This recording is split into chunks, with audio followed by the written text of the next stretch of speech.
ನಾನು ಅದನ್ನ ಹೇಳಿದೀನಿ. ನನಗೆ ನಿನ್ನೆ ಇದ್ರಲ್ಲೂ ಕೇಳಿದ್ರು ರಜತಣ್ಣ ಏನಂತ ಅಂದ್ರೆ, ನಿನ್ಗೆ ಅನ್ಸುತ್ತಾ ನಾನು ಬಯಾಸ್ಡ್ ಅಂತ ಅನ್ಸುತ್ತಾ ಅಂತ. ನೀವು ಬಯಾಸ್ಡ್ ಅಂತ ಅನ್ಸದೇ ಇರ್ಬೋದು, ಆದ್ರೆ ನಿಮ್ಮ ದೃಷ್ಟಿ ಬೇರೆಯವ್ರ ಮೇಲೆ ಇತ್ತು. ಈಗ ಉಸ್ತುವಾರಿ ಮಾಡುವಾಗ ಭವ್ಯನ ಮೇಲೆ ಎಷ್ಟು ದೃಷ್ಟಿ ಇರುತ್ತೋ ಅಷ್ಟೇ ದೃಷ್ಟಿ ಚೈತ್ರನ್ ಮೇಲೆ ಇರಬೇಕು.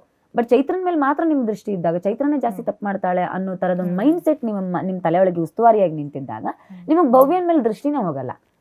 ಆಗ ಉಸ್ತುವಾರಿಯಲ್ಲಿ ತಪ್ಪಾಗುತ್ತೆ. ಹಾಗಾದ್ ಬಯಾಸ್ಡ್ ಅಂತಲೇ ಅನ್ಸುತ್ತೆ ಅಂತ. ಆ ಮನುಷ್ಯನ ಉದ್ದೇಶಪೂರ್ವಕ ಮಾಡ್ತಾರೆ ಅಂತಿಲ್ಲ ರಜತ್. ಯಾವತ್ತೂ ಏನ್ ತುಂಬಾ ಬೇಕು ಅಂತ ಯಾರಿಗೊಬ್ರಿಗೆ ಸಪೋರ್ಟ್ ಮಾಡ್ಬೇಕು ಅಂತ ಮಾಡ್ತಾರೆ ಅಂತ ಯಾವತ್ತೂ ಅನ್ಸಿಲ್ಲ ನನ್ಗೆ. ಆದ್ರೆ ಅವ್ರ ದೃಷ್ಟಿಕೋನ ಹಿಂಗೆ ಫಿಕ್ಸ್ ಆಗಿರ್ತಾರೆ.